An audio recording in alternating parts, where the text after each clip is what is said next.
Hey Caleb, it's me, your brother Jason. I'd like to first congratulate you and Yuriko on your marriage. It's a very, very important, exciting time in your life, and I'd like to share a couple of things with Yuriko's family and her friends.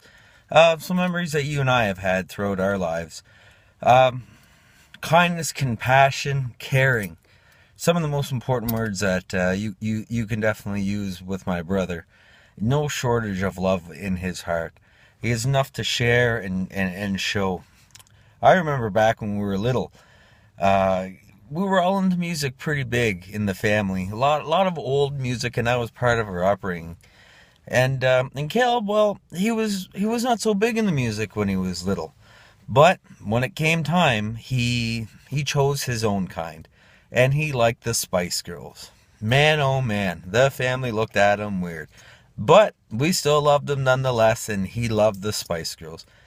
We used to go to a place called Prince Edward Island. It's here in Canada, in New Brunswick, probably about 40 minutes off of our province. And we used to go on this ferry, and it felt like it took us to a magical place. Anyway, the whole drive getting up to the ferry, what did Caleb want to listen to? Spice Girls. And boy, he had every album that they had, and I believe at the time they had about three. So you can imagine that we're just constantly putting in disc after disc after disc. So anyway, we finally get to the ferry. Caleb's probably around 4, maybe 5 at this point in time, and the whole family's kind of getting a little bit sick of the Spice Girls, but we love him, and that's what he wanted to listen to, so that's what we listened to. So on the ferry, we're on there, floating across the water, and the water was another big special time that our father and myself and my brother really got to enjoy. So we made it to Prince Edward Island. We're driving off the ferry and listening to more Spice Girls, and we went to see some of our family. Anyway, I had gotten a cut on my foot, and we needed some band-aids.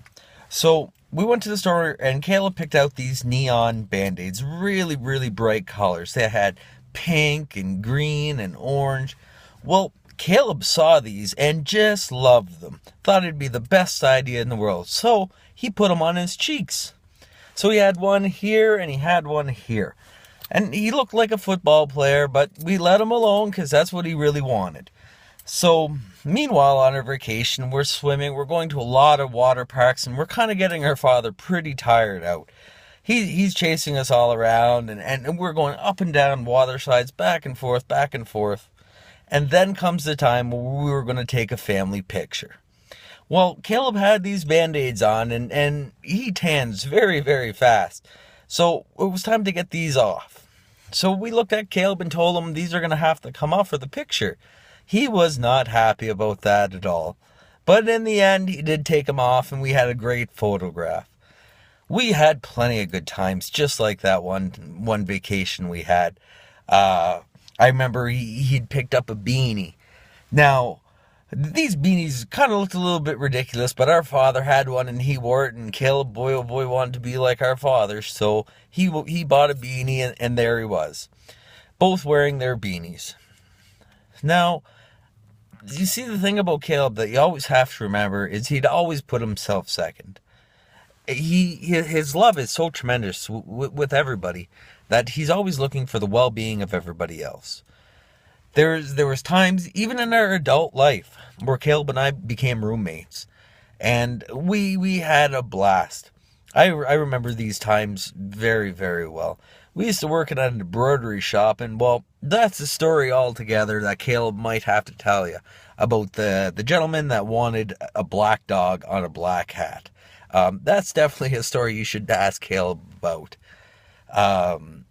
Now, when it comes to other things like compassion, Caleb always saw the good in everybody, no matter how hard it may have beat a spot sometimes.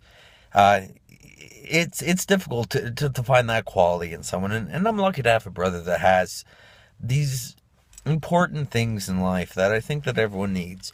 And I'm ever so happy that Caleb found somebody that he loves. You two are going to be a beautiful couple, and Yuriko, I'm sure you've seen a lot of these things that I'm mentioning in my brother. And swimming's another huge thing in my brother's life, just natural ability. When we were younger, we were growing up on swimming. So we had to go through badges, and every year you'd pass a badge and go to the next and the next. And Caleb was very little, always youngest in this class. He had failed the badge, not because he couldn't swim, because he could swim like a fish. And the youngest person on the swim team, Caleb must have been about 7 maybe, and he's competing against 16, 17-year-olds. But he failed this badge because he couldn't sink. They tried to get him to go to the bottom of the water and touch the ground, and he was too little and didn't have enough power to get to the bottom. That got him a little bit distracted, but I'd have to say he always overcame. Even in our going into adult life, we both had to sign up. And I thought it'd be nice, maybe I can get my ticket to be a lifeguard. And well, let's face it, I'm not the one that's in shape. So we had to do, I believe, 100 laps, 50 to 100 laps. And there was no bloody way I was going to do it. I wanted to, just not in shape. Well, Caleb being Caleb, he knew that he was going to be leaving to go out west soon. So he was on the flutter board. And the flutter board is just something that floats around, and he was kicking. So I had Caleb there right next to me, kicking along, cheering me on. Now, I was the last one to finish. All these young fellas, they were quick, they were in shape, and I was the last one, but he kept on saying, "You're on pace, keep going, keep going." I believe that was for the bronze medallion. There's no way I could have done it without him. Geez, Caleb and I had road trips across Canada. We almost touched some mountain goats. May have not have been the smart idea at the time, but we tried to pet them. We stayed in this little hotel. I think it was outside of Wawanesa, and this lady had a pet squirrel. We had some great times. Just absolute great times, and there's more great times to come. And I'm looking forward to hearing the stories that you and Yuriko have to tell me. I know you guys are a great couple, love each other dearly, and this is a very important time in your guys' lives. I just want to say I love you very much, brother. I always will. Welcome to the family, Yuriko. I love you guys, and congratulations, guys. Congratulations. This is a huge step, and I'm very, very proud of you both. And I love you.